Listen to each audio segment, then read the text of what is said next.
right. Hello, Internet. We are here. I keep wanting to wave at the camera. Yeah, I know. I keep but looking it's up down here. at there, but I guess we should look at the camera. Yeah, we should. I'm just going to push this over here to this. So, welcome to Side Iron, episode 2. I apologize if you're getting any kind of lag. We seem to be having a little bit of tech problems, so let us know in the chat if you can't hear us or we freeze or something. Mm-hmm. So we're here to chat about Cold Iron in general, specifically episodes 5 and 6, past two. For now, this show will be every 2 weeks where we talk about the last 2 weeks' worth of episodes. Yep. Until we run out of things to talk about, which maybe will happen tonight. Who knows? Hopefully, some of our viewers will have some questions. Yeah, get the questions there in the chat. I didn't see any questions online ahead of time, so we've prepped some talking points. But if they're boring, ask us more interesting questions. Yep. It's pretty much... Tell us we're boring, call us names. Yep, that's fair. I mean, we call just each say other anything boring to all us, the time. really. Yeah, we just want the attention. That's why we do this. It's true. It's true. Yeah. So, the last time in episode 1, we talked a lot about how the game got started, you know, the early challenges, that kind of thing. We're going to talk less about that, maybe, unless people want to ask us about that, I guess. So, let's get right into our episodes 5 and 6. Hi. Oh, hello. Hello. Who is it? It's Music Mom. Oh, our favorite music That's mom. our favorite Music Mom. And Emily. And Emily. Amazing. When will Anna get bigger gun? Capital B, capital G. Yeah. You need to learn how to use your tiny guns without them getting busted. How many times have they... Every fight. It's ridiculous. Every fight they've jammed. Yeah. So, the gun thing, we're talking about guns, we can start there. Yeah, guns are cool. We had a gun... I made a personal gun policy. I only wanted one character that actually had them at the beginning. I wanted them to be... terrifying and new. So far, they're kind of just garbage, but that occasionally does things, which is, of course, no fault of Anna or Emily, her player. It's her dice, the fault of her dice, because I have never... They only go boink on a 2, so the fact that you've rolled so many 2s is just... And the thing is, Emily, if you get a bigger gun, it's going to be a more likely jam rate, so... So yeah, I like that her character, I want them to be a mystery, and I wanted them to not be super useful. Yeah. You know, because we needed guns because it was cowboy theme. Yeah. Like, you had to have a 6-shooter of some kind, or 4 shooters, in the case of Emily's guns. But I didn't want them to be everywhere, because then they would just be replacing bow and arrows and stuff, and you know, like... It's still supposed to be D&D. Yes. But Matt Mercer's rules are sound enough in my mind that, you know, having one player with them is fine. Yeah. And now they're just an interesting thing that the players can talk about and covet. Yeah, and I'm looking forward to when inevitably our Winter Oak citizens come across this kind of weaponry, which is like really embodying... I suspect what they're going to see is the negative sides of Yeah, well, technology. I mean, they already see the train as an awful thing. So imagine an exploding bullet. It's pretty devastating. Yeah.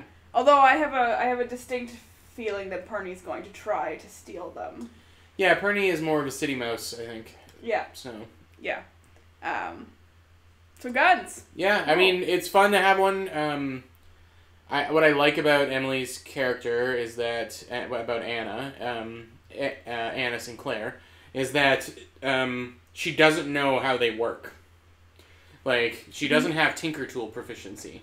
She has Tinker Tools, but because she went rogue and took... Right. If you do the fighter gunslinger archetype at 3rd level, then you get proficiency with everything that you need to be able to make the guns.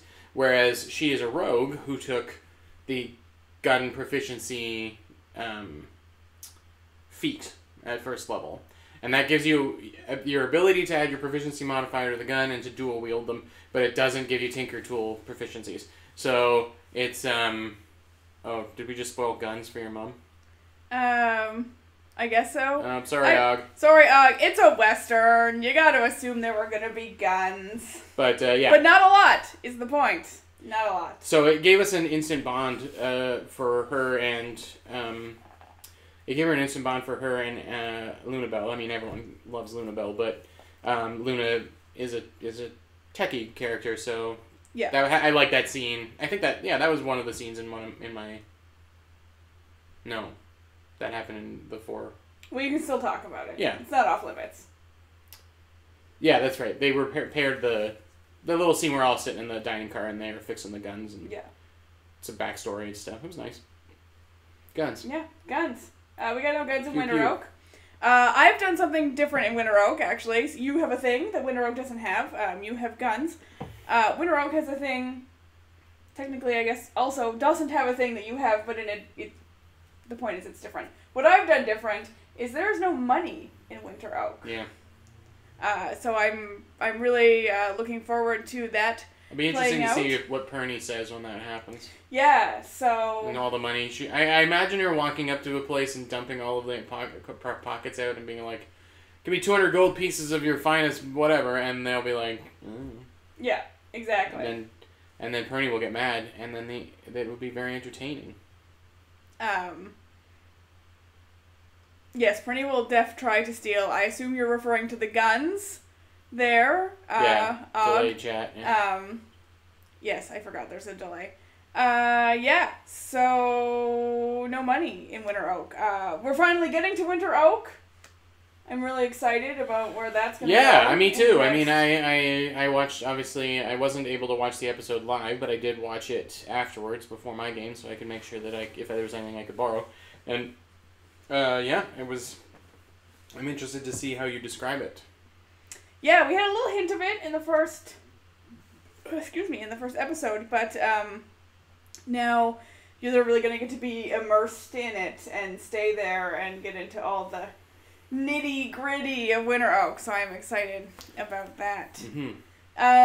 On the topic of you not being able to watch live, we both had a couple of challenges. That's a thing we can talk about. Sure. Challenges, I guess. They're not super challenging, but they were challenges. So one of the first things is that we moderate each other's games. And for episode 5, for my Winter Oak episode, you were not here. That's right. You also stole one of my players to go away with you. So I was down my player and my moderator. So that was a fun time. I was almost down another player as well. And then you were also ill on top of it. And so, then I was sick. Yeah. Yes. So that game almost didn't even happen at all. Yeah. But then you trooped through it, and I think you wisely made it shorter. Yes. Yeah. So that was a decision that I made the morning of. After my frantic texting you Friday. Oh my God, I'm sick. Everything's a disaster. And a phone call. Yep. Well, you talked me down off the ledge. Metaphorical D&D ledge, yeah. D&D ledge, yes. And I went to the doctor and then made early Saturday morning and made the decision. We were still going to go ahead with the game, but make it shorter. So it was a challenge, I guess, but a challenge that was dealt with. I think you did a great job, and I don't think anyone watching noticed that you were sick. Other than maybe you blowing your nose or something, you know what I mean? Yeah. But it wasn't that kind of sick, I guess. No, it wasn't that kind of sick. Doesn't matter. I think I did blow my nose, though. Well, you've ruined the illusion. Sorry. You also ended up being down a player. That's right, yes. Speaking of illness, it claimed Luna Bell's player, Katie, who was kind enough to message me at 4 a.m, which it sounds like would be the earliest that she could have actually told me. And I wasn't panicking. I would have been like, I would have been fine without it. But Alicia was available to take on the role, and actually, I think really just like I really think me playing Jonas in that first episode really helped both of us set the tone. Because Jonas is very distinctly a progress character, and that meant I got to play him in a progress manner. Yeah. You know. So you played an elf spirit named Alastra. That's right. So they got to the ruins and handily fought and scared off the orcs, and then you appeared as Alastra.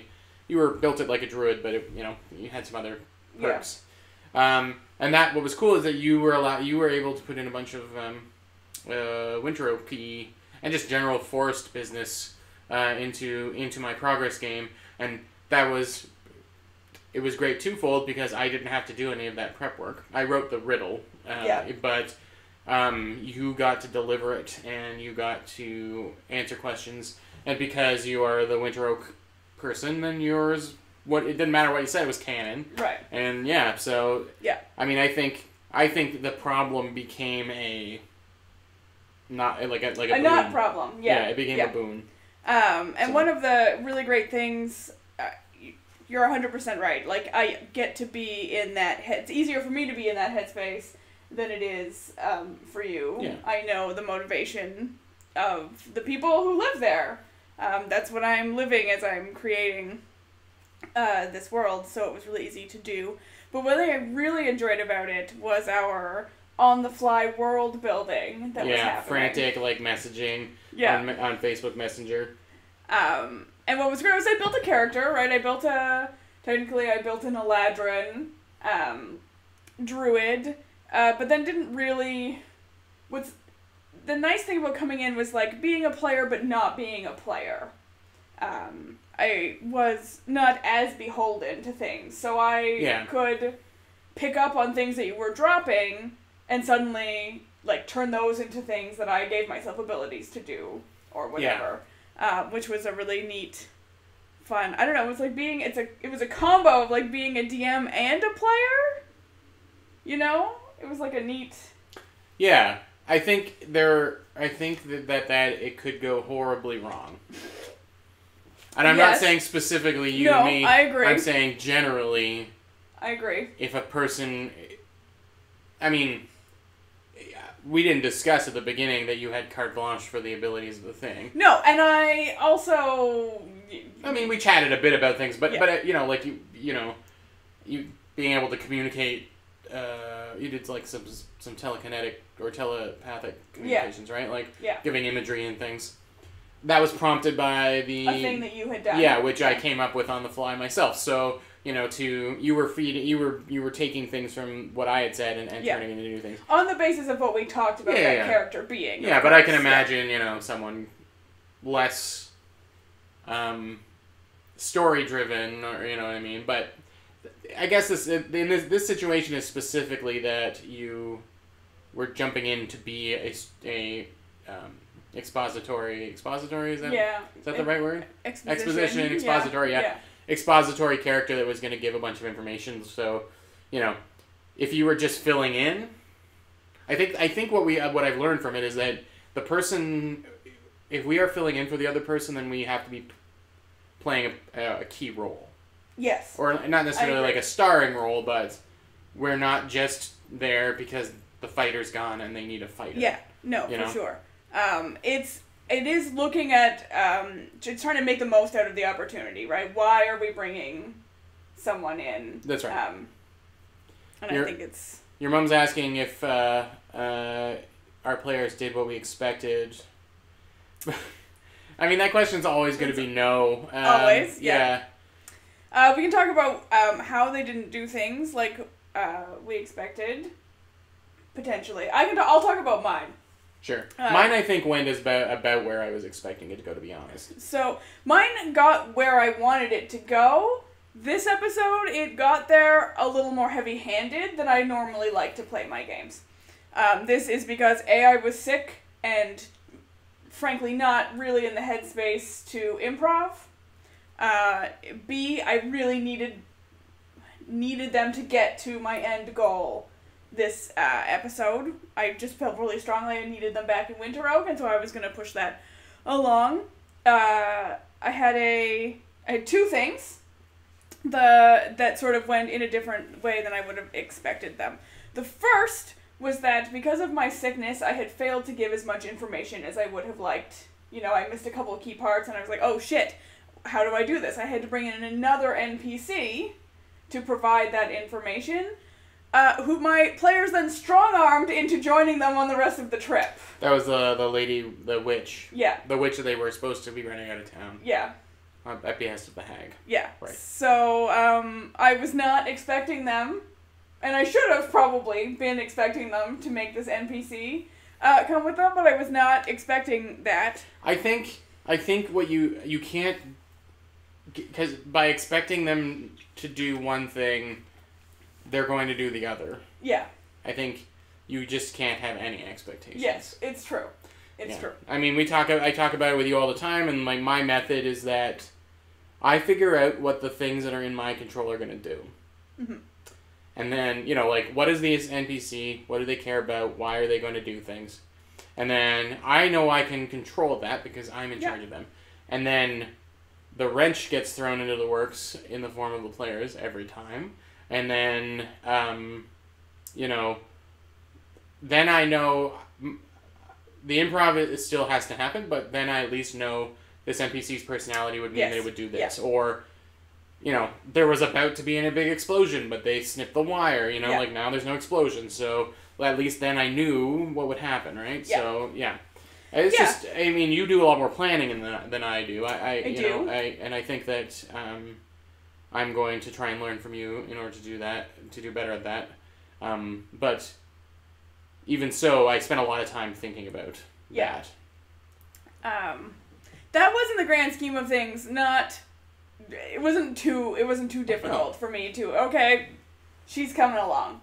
Not a problem. You just whip out an NPC card or whatever. Yeah, I did. I used a deck of many. I didn't know what my person was yet. I'm not going to spoil it for anyone, but I picked something that made sense. I'm not even saying that specifically I used the mage card. I'm not even saying that that's what that character is, but I was like, that works for this situation. It gave you a build, yeah. Yep. And she came along, where I did run into some trouble. I had the shortened episode, and I didn't want to have... We've done a lot of traveling so far. And I didn't want to have just a short episode where all my players did was just walk back to town. That is not particularly engaging for the players or for the people who are watching. Maybe something I'd be more willing to do at the table, but not so much online, where people are actually engaging with us. And so I had built an encounter.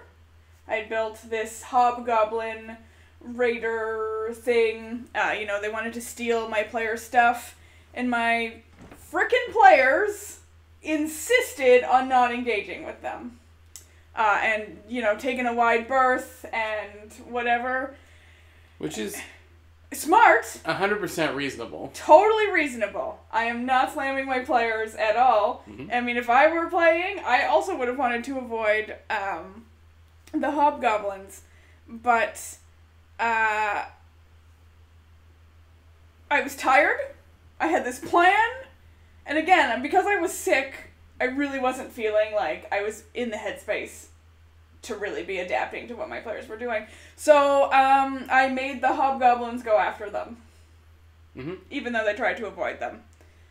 So my players were trying to do something different, and I literally did not let them. I still forced that encounter, which is not something that I like to do a lot, but I do admit that I do it on occasion. I will ensure that an encounter happens. I think, yeah, I mean, and that's fine.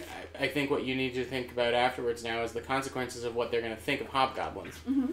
So now these hobgoblins in particular are aggressive. Like, they want to get what they want, right? So, I mean, that's fine, but now that's just you decide whether you're reinforcing that or if they were weird. And I mean, your players are going to... Those 3 hobgoblins are dead. So. Yeah, but you know what I mean? The next... They're going to run into hobgoblin raiders again.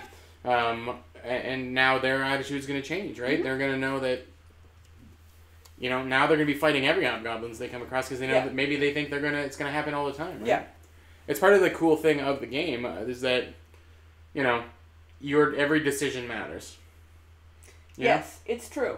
And I think that what's interesting, what I actually struggled with after that, was wondering if I had done something wrong. Maybe I shouldn't have forced that encounter, or maybe I should have let it go. The way you're talking about it now is like I think you kind of wish you hadn't, or you would have done it differently a little bit. Actually, no. No? Okay. No, I think that... It doesn't sound like you regret it. I mean, it's just more like... Yeah. I think that if I were in a different headspace, it could have gone differently. Right. But not necessarily that I think it should have. I think it unfolded the way it unfolded. And that's fine. I mean, ultimately, you are the person, you are the decider. Yes. You know what I mean? So you are if you want them to fight the hobgoblins, then the hobgoblins are going to be there, right? So, you can't... If it serves the story or it serves your idea, then you can't really make a bad choice, unless your players aren't having fun because of it. But they don't.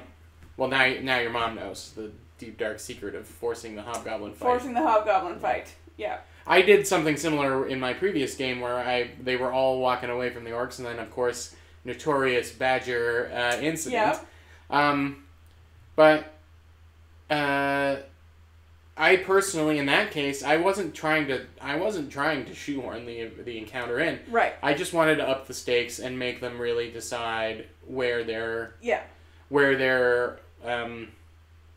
morality laid, right? Mm-hmm. Because they didn't want to fight the orcs. They thought they were dangerous, but then they saw that an animal, was in danger, and I thought that imagery was going to be really that conundrum was going to be interesting, and that's what they turned around and did. I'm proud of the restraint my players showed in my game because 3 of the orcs got away. The old granny orc and the two other orcs all got away, which I think is interesting. They didn't want to just slaughter everybody, which was nice. See, that's so fascinating because my players, I forced this hobgoblin encounter, but I didn't, for example, I didn't force a combat encounter on them. Yeah. I just had them be there. I knew what my hobgoblins wanted. They wanted their stuff. And then my players, it turns out, my group of, mostly new players, to be honest, are a bunch of murdering jerkbags. Who just stabbed all the hobgoblins. The game is not... We shoehorn a lot of the role-playing into D&D. And, like Wizards of the Coast and the creators of the game also shoehorn a lot of role-playing in, where, there isn't a lot of mechanics for role-playing. No. I don't like the persuasion role mechanic that much. I don't understand how to use it very well, you know what I mean? The person rolled a 25, does that mean that the person that they're talking to does whatever they want? I mean, is that really how this is supposed to work? Yeah. Is it supposed to guide my NPC performance, And so what players do have control of is the mechanics of combat. So a lot of them will default to it, and the game kind of encourages you to. Yeah. Right? Yeah. So, I mean, there's not a lot you can do about it other than reminding... And I try and remind them, I think something that I try and do is, have the NPCs... the orcs were aggressive, but reactive, and they spent most of the time defending, just standing around the old orc. And I made a point of that because I didn't think that... these orcs aren't stupid. They're not going to just run up and each one get... Especially after a gunshot is fired off, and this is something they've never seen before. They're not just going to run and get stabbed every time, right? Yeah, for sure. Yeah, I think showing restraint with your monsters is also just as important. So. Yeah, I agree. I agree. Yeah. We were talking about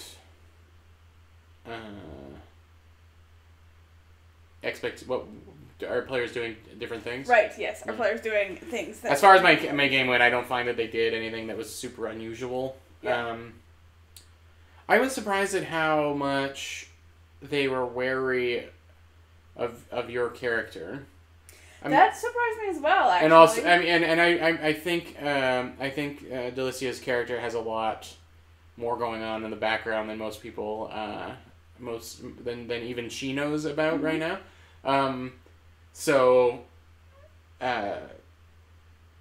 But I mean, I was trying to paint this cute picture of these badgers moving in, and she was just like, "This is weird. I gotta get out of here." And I guess like from a certain point of view, it is kind of strange because this weird magic elf comes out of nowhere, and suddenly badgers are her friends, and like, obviously, I think if you are not used to that happening, your character's not used to that happening, that level of magic Disney princess whimsy, you know, like then you would probably be a little terrified. So it was just an interesting reaction that I wasn't expecting. Yeah. Emily says that she, that being me, was a ghost. Wariness seems appropriate, but I don't think it was it was clear that I was a ghost at first. And to be fair, we actually have not confirmed nor denied that's that Alicia is a ghost. That's right. Hey, Kit Battlebeard's in the chat. Hey, Kit Battlebeard. We were talking about you earlier. Number one supporters. Yeah. Much appreciated. Before the stream, I mean, we weren't talking about you on the stream, but So, afterwards, Fennel did talk about you thinking that you were some kind of spirit. Yeah. So. Yeah, I mean, I know what I was. You know what I was. Yeah. I mean, Fennel wasn't lying. Like you were definitely a spirity thing. Full explanation of it, of course, not forthcoming. But yeah. So. Yeah, that was a really interesting. That was a fascinating moment, actually, in terms of that balance of like feeling both like a player and as a DM. Is your people wanting to leave, right? Your players are wanting to go. The progress crew is wanting to go. And we had discussed some information that I still wanted to impart. And so that was a really interesting place for me to be playing a role, but also in that DM mindset of being like, there's information that I need to deliver. And how am I going to do that if they leave? I don't know if there's a point to this, but just like that, it was a really fascinating moment for me. No, it's cool. Like, I mean, that's the thing. They could have decided to fight you. You know what I mean? Yeah. That's the risk of the situation. I guess having you there, playing it as a player character, kind of gives the implication that you're not supposed to attack them. But I think we need to, down the line, turn that on its ear a bit. Oh, for sure. Yeah, for sure. Yeah. So, you know, I'm interested to see what happens there. I was also like very curious about what Jess would do when we were kind of harassing Walker into like, you should hunt that thing, you should kill it. Right. Yeah. That was kind of like made up. Like it was kind of like I rolled twice on our encounter table. Yeah. Yep. The first one was like a shit ton of wolves, and I was like, that's just gonna, I don't know. Didn't feel right. It didn't feel like the thing. And then but the second roll was for the mammoth, and I thought that was interesting. Because this is something that would just wander by and wouldn't be hostile. I thought. At least I played it that way. And then I thought this was a good chance to kind of highlight Walker. Also, they were kind of not examining the runes as close as I as I was expecting. So I made a roll that wisdom save and go over and touch it. And she is our only elf. Like, even half elf. So we have 0.5 of an elf in the party. So I thought this would be a good opportunity to kind of drag her into that. Right. I'm going to talk to her. I'm going to talk to Jess a little more about it to see just exactly what she thought of that, because I don't want to. If she really isn't interested in that aspect of it, then if her background is more that she doesn't care that much, then we won't lean on it. But what was really interesting about that was that although Sierra, Delicia's character, wanted to get out, she also seemed sympathetic to a couple of the things that I said, and so I had made a point, sort of before we started harassing Walker, of having Alastor go over and try to make a connection with her as well, although that kind of ended up getting downplayed for Walker's stuff.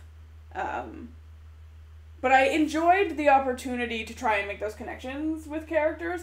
It was a little tougher with Anna,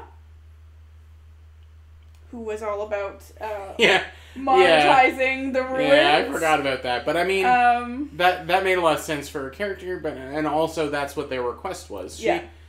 Anna was looking at Anna. I think Emily played it perfectly. Yeah. Anna was told that they would make money if they brought back a tourist spot. Yep. You know what I mean? And she's very money driven. So yeah, that part was. Yeah. Emily, I know you think that your role playing and stuff is not great, but you bring so much like all of our players, I find, have a very good idea of what their characters are. You know, I think maybe Jory plays her character a little close to the chest, but we know about her background a little more. Yep. Right. But obviously your mom is Og. Og is a very defined character. It's really neat to see all the, her reactions to different things is very good. And like Emily, you're kind of our comedic relief. Well, you and Lunabelle, I guess, are a little bit comedic relief, but you're the prissy rich girl bit is just like super funny all the time. Yeah, so it is. And that's, you know what, I love that, because in the last episode we were talking about how it felt like the Winter Oak group was maybe playing things a little looser, a little funnier, and we talked about how that was maybe like DM styles, but then I really felt like we got to see some of that silliness come out in your players a little bit. Yeah. My group's making the jokes all the time, but... and conversely, on my side, we had Perny, normally our Joker, actually get to have a serious sort of character moment talking to the witch. And sort of getting some of that stuff out, so...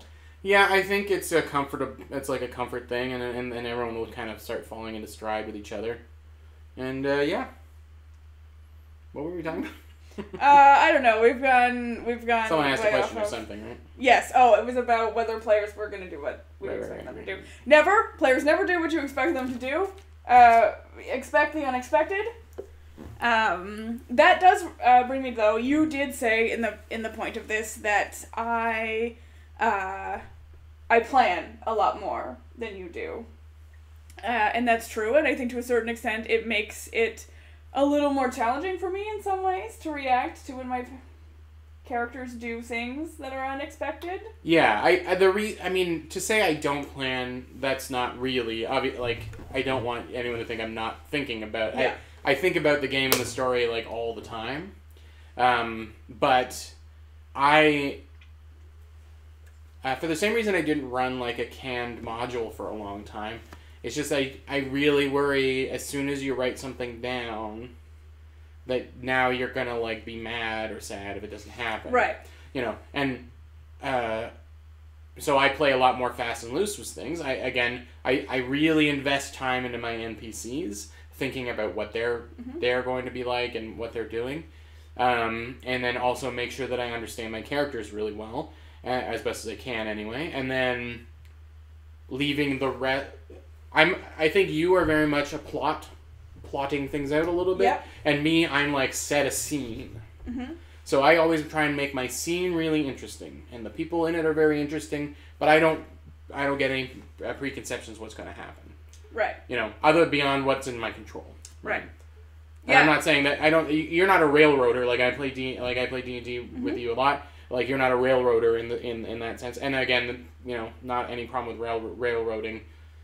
We're playing we played some of that one-shot canned adventure, which is literally just moving from room to room, fighting a weird monster, and like it's a blast, But so we had someone ask about more detail about our planning process in any given week. So that's I think what you were getting at. But I'll let you go, and then I'll stop talking. Right. My planning process, I think, is a little more involved than yours. Mm-hmm. So I can talk about sort of my episode this 2 weeks ago. Episode 5. Episode 5. What's it called? It is called Making Friends. Friends. Right? Not as good as Squirrels Flying Everywhere, but acceptable. So, I had an instant setup for this episode, right? Because I had left on a cliffhanger with the reveal of a hag, so I knew, obviously, that my story was going to pick up with a hag. So that was a really easy starting point for me to start my planning. I got this hag. My hag who was already built. I already planned from my previous episode. So I knew that. Yeah, it's kind of weird how cliffhangers are convenient in that way, because they give you that flexibility at the beginning of the next episode. And then my next step was to think about what is the end point, and that's sort of actually how I plan my episodes. It's either one of two things: where do I want to end my episode, or what kind of encounter do I want my episode to be? Sort of planned around. So for this one, it was that I knew I wanted my players to be at Winter Oak by the end. I had planned for even like a little Winter Oak encounter if they got there. It took a little longer, so that's fine, not a problem. But I wanted shorter episode. I wanted them to get to the town. That was my goal. And then from there, again, I was like, what's going to happen? That's travel. Right? So I knew how I wanted to wrap up my hag thing. I wanted the hag to be cryptic as fuck, because that's what I really like.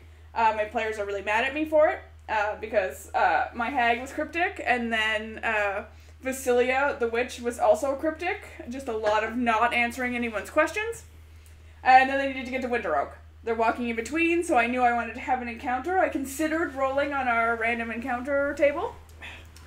But instead just was like, no, what is interesting to me? And this is the sort of... What got rolled on the counter table? Was it the hot I didn't roll anything. I considered rolling on the encounter table. But then just because I like to plan, I actually kind of dislike random encounter tables, unless I really need them. I like our encounter table, but I wanted to pick something, and I thought, what would be interesting? Hobgoblins. I just thought that's a cool thing. Who doesn't like hobgoblins? Who doesn't like hobgoblins? So I literally when I get into details, I went to the hobgoblins, I looked them up, I got their challenge rating, read a little bit of hobgoblins, decided what I wanted their motivation to be, which was going to be to steal things, and just picked a number based on the number of players I was going to have, how difficult I wanted it to be. One and done. The end. That's how I planned my episode. Yeah, I mean, for me, it was very similar in the sense that I wanted to know where we ended up. I wanted them back at the train. I wanted the orc thing was going to be resolved in the first half, obviously. And then I wanted to exposit. We're using all the variations of exposition in this. I wanted to make sure that it exposited some forest lore, if not specific Winter Oak lore. Yeah. Well, I mean, it is Winter Oak lore, but general forest lore. I don't know. We didn't talk as much about we talked more about yours, I think, together than we did about mine. Yeah, I checked in with you and I asked you what you were planning. And at that point in time, you didn't have super much of an answer. You were like, orcs. Yeah, and ruins. I mean, and that's ultimately what happened. I think it was elevated by having you there to kind of make sure I didn't miss anything or help make stuff up on the fly. So, I did write down some orc names in case they decided to talk to them. I have a bunch of notes on that. I refreshed myself on the names of their horses. Important? Yeah. And the one thing I didn't plan was the little hint at Sierra's story. Right. Which she was so eager to get out of there, and I thought this would be a good time to have this impatient voice show up. So that was fun. I like that. I don't know what people thought of it, but I'm really loving like Warlock patrons these days. I started on Sunday for some reason another campaign of Curse of Strahd with some friends from work, and they've got a Warlock in it, and it's very much going to be a goofy game where no one's going to take it too much seriously. But I kind of spooked them all with a weird voice. Right. The halfling Warlock jumped onto a flying broom that shows up in the very first sort of area, and just like slaps people around, flies around. And I play it like a Disney, like it's very like goofy and mean. Yeah. And he immediately decided he wanted to jump on it. And you're not supposed to be able to like wrangle him, but basically his fiendish patron took over his body and like subjugated the broom, and now he has a kind of like sassy broom that he can fly around on. But that's fun. For a brief time, he did not have control of his own limbs. Yeah. So yeah. You have another question? We do. And it's one of our talking points, sort of. All right. How will leveling up affect your planning, or will it? We're doing milestone level up. Yep. Because it's not really the only way to play. Yeah. I mean, experience points, I think, if you're playing in the right conditions. Yep. But they just want you to fight so much in a day. Yeah. I agree. We can talk about that Rhaegar Tomb of Annihilation game that I run and that you play in. I'm not a huge fan of experience points, so we're doing the milestone leveling, which means that whenever we just decide that that's been sort of a reason to level up. Level 3 is such a big one for the characters because they get to make that big choice for the most, like most of them do. Not all of them. Not all of them, but they tend to get something. I mean, getting level 2 spells and making another decision about what you're going to be doing with your magic and stuff, like that's still a big choice, especially if you're a wizard or something. Yep. So level 3 tends to have a pivotal moment for a lot of the classes, and I think we wanted to. I wanted to get that one sooner rather than later. Yeah. But we wanted to give them enough time to know their characters. Because, when Anna, for example, chooses... she's got a list of 6 that she wants to pick from, but, like, as soon as she chooses one, that's what you're going to be. That's what that aspect of you is going to be for the rest of this game, right? So, if you're a rogue and you pick Mastermind, that's going to be a very different game for you than if you pick just straight up Thief. Right? Yeah, for sure. So... they needed to make... I think they know their characters and each other well enough by now. I was saying, we had a meeting before while we were eating pasta. It's irrelevant. This is what we do. We literally just eat food and talk about D&D. Yeah. I made the pasta. You made most of the dinner. I cooked dinner. Literally, I put the water on to boil. Yeah. That was my entire contribution. And all I had to do was put up with my roommate, just scream, like, telling me I wasn't going to do it right. That's all I had to do. Anyway, well, I don't need to talk about that. I'm sorry. Real life snuck in here. So anyway, what was I saying? We were talking about levels in level 3 and about this topic in particular, and I said I personally think they should be level 3 for a while. Yeah. I'm not in any rush to get them to level 4, but level 3 is just where you kind of lock in on your character a little bit more. Figure things out. Yeah, so we had a kind of a rough...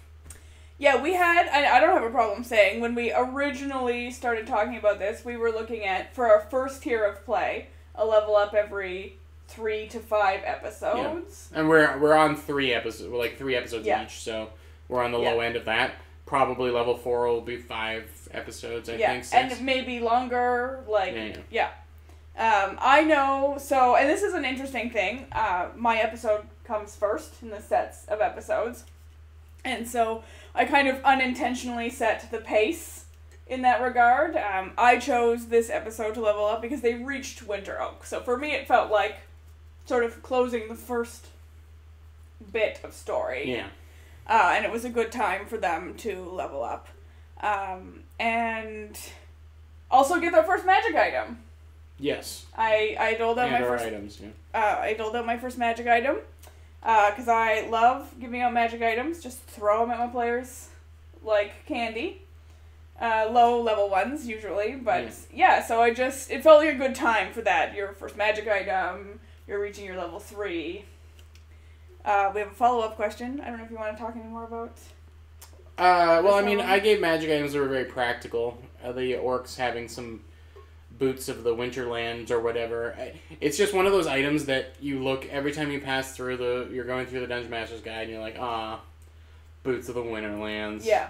This is never gonna get used. You know what I mean? But then you play because a frozen continent. Yeah, no one's walking around with a pair of boots of the Winterlands in their backpack in case it snows. You know what I mean? Like, that's just not happening. Yeah. And so, I just thought, this is a very simple item that I think because I wanted the orcs to have something, but I didn't want +1 weapons, and because a +1 weapon is super boring. And also, I think it's too early.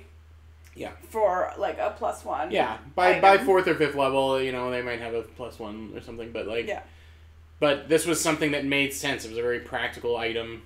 I knew also that a few of my players would have fun just putting the boots on. I know that sounds ridiculous. Yeah. But like Anna, again, we're talking about you a lot, Emily, but Anna in particular is like, she's going to be mad that the boots are dirty. Like, I kind of just knew that would be a good scene. Yeah. So that paid off. So you picked your boots ahead of time?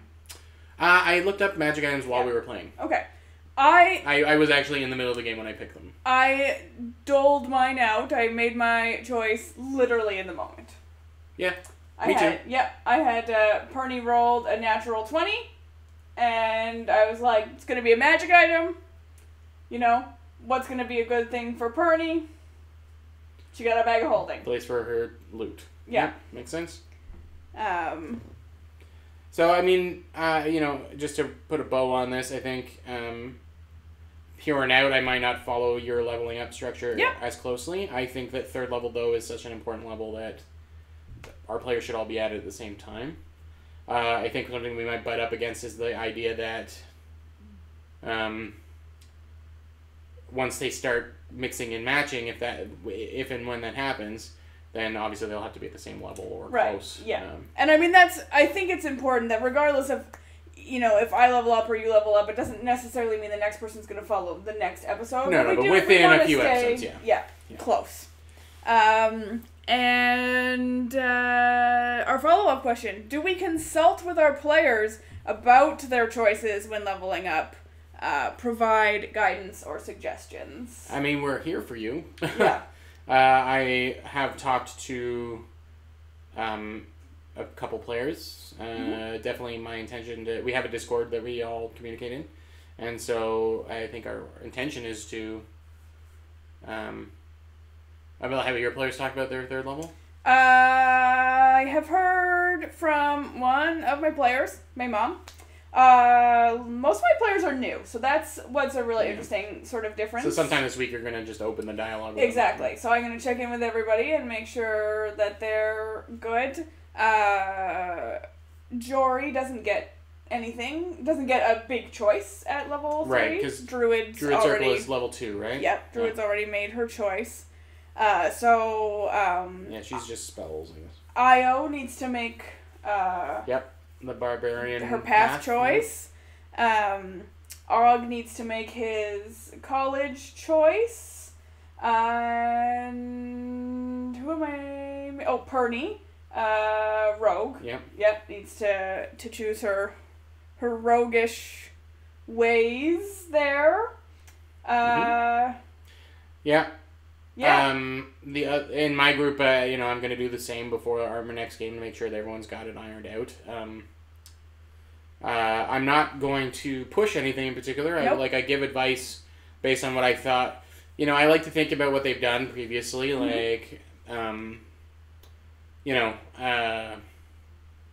There are a few obvious choices, say for Jess's character Walker, going to the Monster Hunter kind of path. Might make sense because she's trying to find exotic things to hunt, but just going full blown the pure hunter path is also makes sense. Yep. I can't remember what it's called. Is it called Hunter? I'm not sure. We'd have to ask hey, Chaotic Great, who I know is watching, weigh in with what the ranger options are. Yeah, well, I just can't remember what it's called. I thought it was called the Hunter. I think it's Hunter. I think it's Hunter. Yeah, where you just get better at hunting. Yeah. And killing. But yeah, I give advice or whatever, but I'm not character creation at the beginning was important to make sure that everything kind of fit the world, but now I really want them to evolve their characters the way they want to. I spent talking to Og. We did talk about choices, but it was all about like what's going to fit the character, right? So we looked at the, Og was like not gonna go College of Swords or College of of Valor because Og is much more of a pacifist. Is not gonna be fighting, right? So we're looking at although lore, very good at hitting things. Although very good at hitting things, yes. We're looking at lore. We're looking at glamour. I know what they're choosing. That is Ignacio up in the chat telling us all the ranger options. Okay, we got it. Thank you. Hunter, good. Hunter, yeah. That's the only one we needed to know. Ignacio really loves knowing stuff. Yes. And telling us about it. Accurate. And rangers. Yeah. He had a ranger that died recently in another campaign and then immediately made another ranger.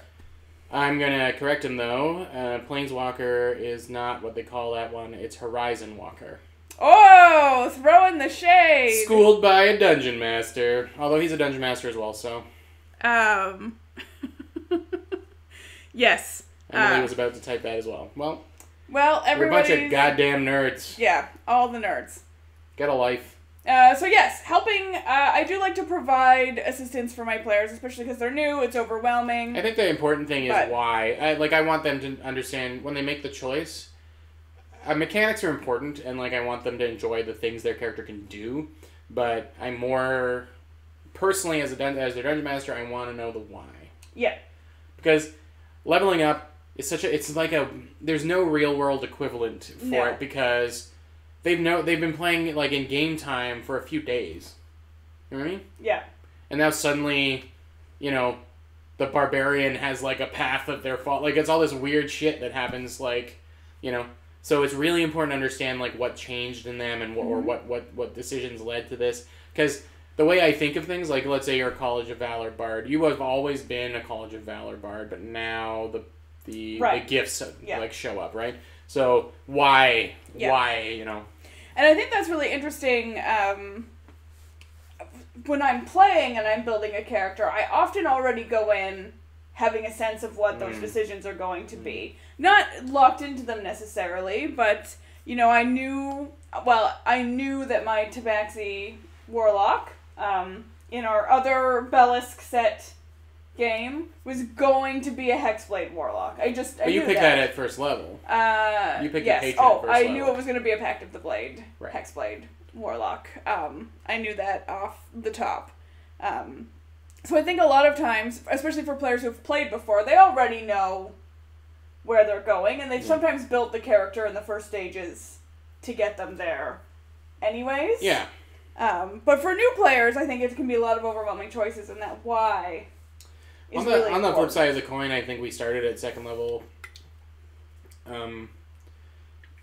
A lot of games will start at third level so that your character is completely kind of fleshed out as far as its path. But we wanted to give them time. Yeah, and I find that it's very interesting. In my Curse of Strahd game, our paladin, something terrible happened to him just as he went to third level, and he had a lot of choices to make about what had just happened would affect. He had a plan in mind from level 1 of being a Oath of Devotion paladin, which is a protector paladin, good at shielding people. But he did something, and something happened that was not very protectory, and was forced into a situation like that. And so it was neat. He actually had to spend a few days really thinking about what his next paladin was going to be, what level 3 was going to be. So I like that. I like the organic choice, So, yeah. Yeah, that makes sense. I don't think that there was anything... We didn't have anything traumatic or huge happen that I think is going to send my players off on a different choice than maybe some of them were already thinking about.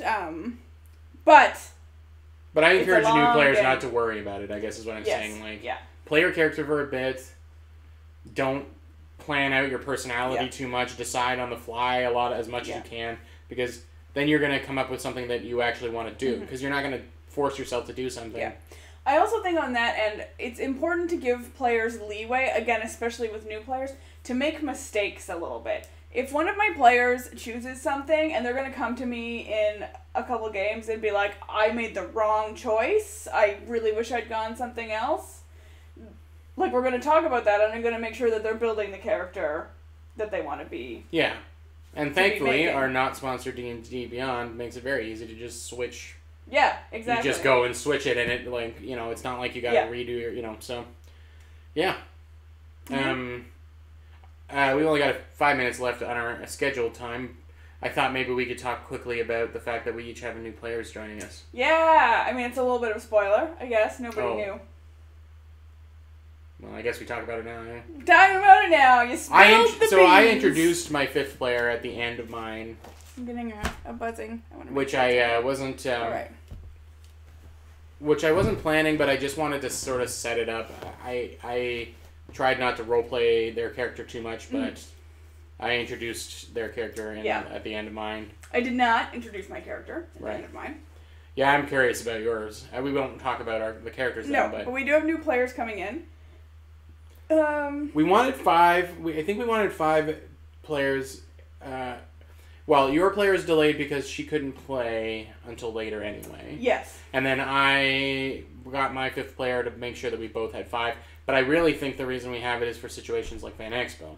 Yeah. So if we had 5 players and Shauna had to go somewhere else, then you would have 4 players, and it would still be a reasonable number, right? So, I'm curious to see how difficult it will be with a 5th player. If it as far as following, making sure that I'm communicating with everybody during the stream, if that's going to exponentially get worse or more difficult. Pardon me, or if it's just going to be because the other 4 know what they're doing. Then, if the other 4 are already comfortable now with things, the 5th player is the only person that I have to kind of focus on for the first game. You know, so. Yeah, and you've been in contact with your player, you know. Yep. Yeah, her character's all made. Yep, as is my new player. My player... They've both been active in the Discord chats. Yeah. So... I don't know about yours. My player has made connections with players already. So, the other Winter Oak crew are aware of who this person is playing. They're not going to be a stranger wanders into town kind of situation, which I think is also, it's going to help a little bit to bring that person into the fold right away. I have to get caught up with your timeline a little bit, so there's going to be a few days of downtime with my group, and I'm going to have them have thought out. I introduced the character as, they showed up, and they're like, I want to go on adventures with you, and then the next few... I'll have them in the Discord talk about their interactions. Yeah. That makes sense. Not off-screen interactions. Yeah. That's an interesting thing. We talked about it last time. Was this idea of keeping things in line, and we were all like, "Yeah, it's not going to be too hard. We've already come out a little bit out of sync." I'm realizing that a thing that I need to do. We'll wrap this up maybe again with things we can do better in the future, which I think is sort of how we ended last time. I need to keep better notes about exactly how many days are passing in my game. Because I watched obviously I wanted to see the episode, but I watched it also with that in mind, and I couldn't quite figure out exactly how long. Yeah. You know what I mean? From watching it, it's not immediately obvious. Yeah. And so, yeah, we both need to make sure, even if we're not staying in sync, we still know how far we're each into it, so that when an important pivotal moment will happen, we get caught up with it. Yeah. So. We just need to do that. Yeah, we need to keep track. So, I'm saying this on stream so that people will hold us accountable. Next Side Iron, I will tell you how many days have passed in my game. All right. What are we doing? Pinky swear it. Pinky swear it. All right. Now it's locked in. And these lovely folks can hold us accountable for that. Yeah. Did someone get upset about my spoiler? My mom's just giving you a hard time. What the G? WTG, Jordan. What's the G stand for? What the gosh? What the gosh? Yeah, I mean, my mom definitely your swears, mom will cuss, I think. Yeah, it's true. Cool. So, it's 8:59. I don't think we have a ton. We went over last time, but we'll give people a chance. Any last questions that you have for us? just shoot the shit because there's a delay. So Yeah. Yeah. We played a board game together. We did. It was great. We are enamored with the board game after one play, I think. Yeah. It's called Root. I want to play it again immediately. Yeah. And it's very winter oaky. It is. There's even a winter side of the board. Yeah, and it's little cute animal people that are like brutally murdering each other. Yep. Like causing violent uprisings that destroy everything on the board. I think my favorite thing about playing that game was that you handed it out to the factions based on people's interest in animals. I got cats because I love cats. Turns out that the cats are the colonizers, and the Empire. I gave and birds the to jerks. Ignacio, and I gave the cats to you, and then I took the Woodland Alliance, which are the Scrappy Rebellion. Yeah. And I, the anti-government, anti-capitalist, Yeah. anti-empire, ended up playing. You ultimately were not that villainous. No. It was really the birds that we had to stomp. It's true, the birds. Those damn birds. Yeah. Alright, I think we've given them enough time. So, Kit thinks we're great. My mom thinks it's 6 days. I think that's a reference. Emily is loving Side Iron. Thank you. We weren't sure how this would go, but yeah. I'm glad that people are enjoying it. Doesn't look like we have any last questions, so we can stop yammering. Yep, the yammering will cease. We'll see you again in 2 weeks with another one of these, and of course... 2 weeks, yep. 2 weeks is what I said? 2 weeks, yep. I'm just repeating it. I don't know why. 2 weeks. 2. And you'll see this person on Saturday. On Saturday, we're going to be in Winter Oak. So exciting. Finally, I have put so much thought into Winter Oak. All of the maybe not everything is as it seems kind of stuff that I'm excited for everyone to get a chance to Spoiler alert. see. All of my NPCs. Winter Oak is full of gnomes. That's not a spoiler. That's already been established. And I'm really excited to play all of these gnomes and for everyone to get to know all of my weird little gnome citizens. There's some good gnomes there. Yeah. Some good gnomes.